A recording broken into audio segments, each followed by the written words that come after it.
सुभान अल्लाह आखो आखिरी गल करी बेलियां आख्या से चलो विच आ गई है कर लेने माई ने गड़वा दुध का चाया होया अगो गुजर बैठा ध्यान ना सुनिया ने ओ गुजरो तुहानू दाता ने जाग लाई है दाता ने तुहानू जाग लाई है हाँ जी ते बेलियो जिन्नू पूरा साल 300 या 250 भी खालस नहीं मिलता वो जाके लैन च लग जा वो दादा पूरा साल गुजर जाता ही ते खालस नहीं लभदा दाता दे बूए तो दुध भी खालस लभदा है वो अज दे पुर फितन दौर जिंदे बूए तो दुध बगैर मिलावट तो लभदा पिया है अल्लाह उनके फैद च किन्नियां बरकतां रखे जेड़ा दुध खालस पे हुंदा है जेड़ा और साडा कीता है देंदा है मैं बांह खड़ी करके दिना भी दाता देंदा है हाँ अब मैं बांह खड़ी करके कह रहा भी दाता देंदा है जिंदा नहीं अकीदा ना मन्ने जिन्हों जो जो किसी बूहे तो इदरीस लभे आवे उन्हें उत्थे गौने गौने होंदे साडी ते पूरी स्टडी दाता हजूर दे कदमां च बैठ के हुई है हाँ जी और सानू अज जो भी लभ्या मिंबर ते बह के तुहानू इन्नियां बड़का मार के गल्लां सुना रहे दाता दा ही सदका है ना वो फरमांदे एक मलंग बैठा होया ते कहंदा दाता जी दे 1000 रुपए मैनूं 10 रुपए दे हाँ वो कोलों दे एक मुनकर लंघिया उन्हें आख्या इन्हें की देना ही ऐ फद वो भी कोई फकीर का लंगर खाने वाला से जिवें जुमे तो बाद असी खाना है ओए लंगर तैयार है अज जुमे तो बाद तुहानू लंगर भी खवावांगे इंशाअल्लाह हाँ उन्हें आख्या फड़ 10 रुपए लै ते पर किसी का नमक खाता होवे ते हलाली भला किंज करी रही है नमक हलाली किंज हुंदी है इंज करके दाता हजूर दे अगे हथ बन के कहंदा सदके जावां तेरियां अथावां तो दिवाया ही ते भी मुनकरां दे हथों दिवाया ही ते वो भी मुनकरां दे हथों भी यानी पता चलिया भावें शरीका ने हथों दवावे खाली नहीं मोड़दा दुध का गड़वा मां ने सिर ते चाया होया आ इथों किनारे तो लंघन लगी तो दादा ही फरमान लगे आ मां किधर चली है वे पीरा की पुछदा फुड़की पैना अगे थोड़े 4 कदम जाइए तो एक जादूगर बैठा है उन्होंने शह ना दईए तो हरशा उल्ट पुलट कर छड़दा यानी पता चलिया जो हरशा उल्ट पुलट करे वो वली नहीं हुंदा फुड़की पैना हुंदा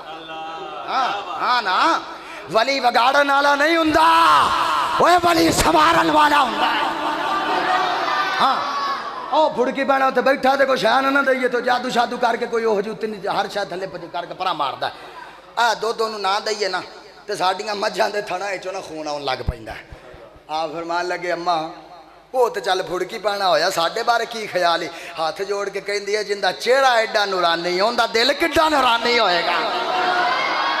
तो फरमा फिर रख इत्थे पिया मलंगा नू वे बाबा मेरियां मझां फरमाया मझां जानन ते असीं जाणीए आ पिया मलंगा नू दुध चा पियाया ते कहन लगे जा जा घर गई तो मझ दे थन दुध ना भरे पै हाँ जी भरे पै दुध ना था ते मां कहती है भांडे मुक गया भांडे मुक गया लेकिन दुध बोलो दुध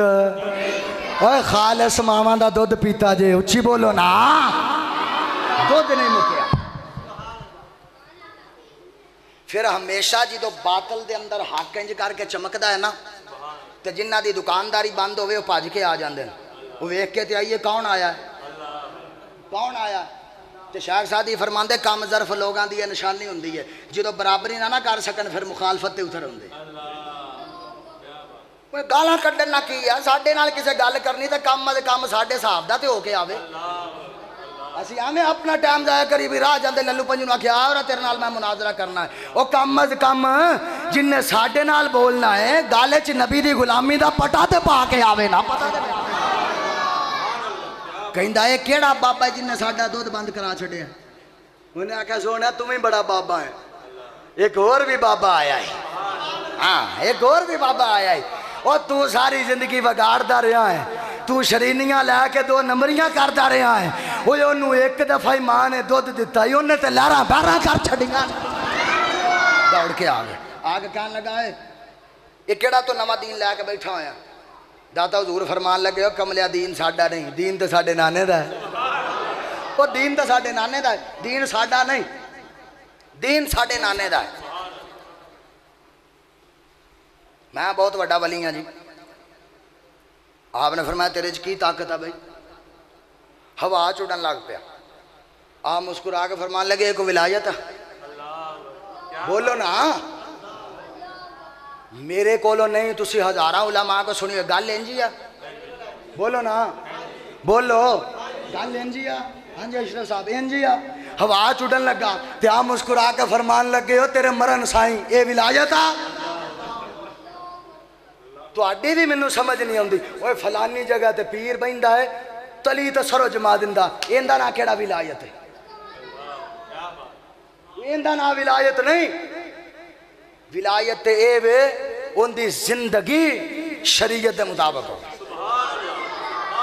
उनका तन बदन झुके ते फकत अल्लाह की बारगाह विच, होर किसे अगे नहीं। किरदार का नाम विलायत है, काम का नाम विलायत नहीं। पीर मोहम्मद अली शाह साहब फरमाते सन पहली बात लोगों को एवं पता नहीं केड़ा काम किन्ने कोई राह दसिया है। तवीज़ धागा भी विलायत नहीं, विलायत होर शै है, विलायत होर शै। विलायत भला किंदा माना इंज करके तेरी बांह किसी मुरीद की फड़ी होवे ते इंज करके डायरैक्ट इंज करके मदीने वाले दे हथ च फड़ावे ते मदीने वाला डायरैक्ट तेरी बांह रब के हथ च फड़ा छड़े, इंदा ना विलायत है। उड़न लग पे आप फरमान लगे बंदे का पुत्र बन थले आ जाओ, एवं विलायत नूं बदनाम ना करो ना, थले आ, थले आओ। नहीं जी मैं बड़ा वड्डा वली हाँ। आपने खड़ावा पाइया सी फरमान लगे फिर इनकी विलायत जरा काढ़ा। तुसी बोलो असी जुतियां खा के दाता नूं नहीं मन्ने,